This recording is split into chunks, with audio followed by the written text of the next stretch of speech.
നമസ്കാരം, മലയാളി വാർത്തയിലേക്ക് സ്വാഗതം.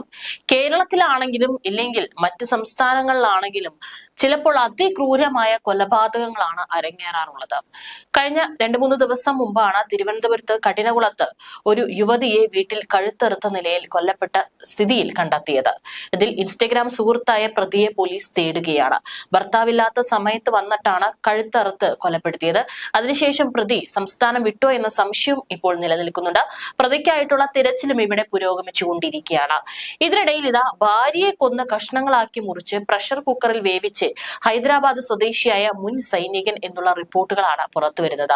45-കാരനായ ഗുരുമൂർത്തിയാണ് ഭാര്യയെ കാണാനില്ലെന്ന പോലീസിന്റെ അന്വേഷണത്തിൽ ഈ അവകാശവാദം ഉയർത്തിയിരിക്കുന്നത്. ഗുരുമൂർത്തിയുടെ അവകാശവാദങ്ങൾ പോലീസ് പരിശോധിക്കുകയാണ്.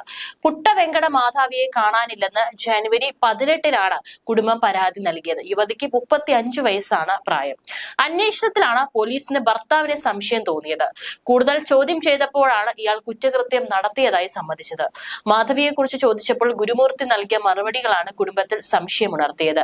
2 ദിവസങ്ങൾക്ക് മുമ്പ് ബന്ധുവിന്റെ വീട്ടിൽ പോയതിനെ ചൊല്ലി ഇരുവരും തമ്മിൽ തർക്കമുണ്ടായെന്നും പിന്നാലെ മാധവി വീട് വിട്ടുപോയെന്നുമായിരുന്നു ഗുരുമൂർത്തിയുടെ മറുപടി. എന്നാൽ മാധവിയുടെ മാതാപിതാക്കൾക്ക് ഇത് വിശ്വാസമായില്ല. ഇവർ പോലീസിൽ പരാതിപ്പെടുകയായിരുന്നു. പിന്നാലെ മീർപേട്ട് പോലീസ് സ്റ്റേഷനിൽ വെച്ചുള്ള ചോദ്യം ചെയ്യലിലാണ് ഇയാൾ കുറ്റകൃത്യത്തെക്കുറിച്ച് പറഞ്ഞത്.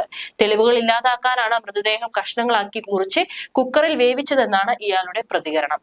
ശുചിമുറിയിൽ വെച്ചായിരുന്നു ശരീരം വെട്ടി നുറുക്കിയത്. ഭാഗങ്ങൾ പ്രഷർ കുക്കറിൽ വെച്ച് വേവിച്ചു.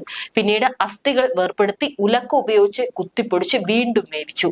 3 ദിവസത്തോളം പലവട്ടം മാംസവും അസ്ഥികളും വേവിച്ച ശേഷം പാക്ക് ചെയ്ത് മീർപേട്ട് തടാകത്തിൽ ഉപേക്ഷിച്ചു എന്നാണ് ഗുരുമൂർത്തി പോലീസിനോട് പറഞ്ഞിരിക്കുന്നത്. അതായത് അതിക്രൂരമായിട്ടുള്ള കൊലപാതകവും അതിനുശേഷം തെളിവുകൾ നശിപ്പിക്കാനുള്ള എല്ലാ തരത്തിലുള്ള രീതികളും സൈനികൻ പയറ്റിയിട്ടുണ്ട്.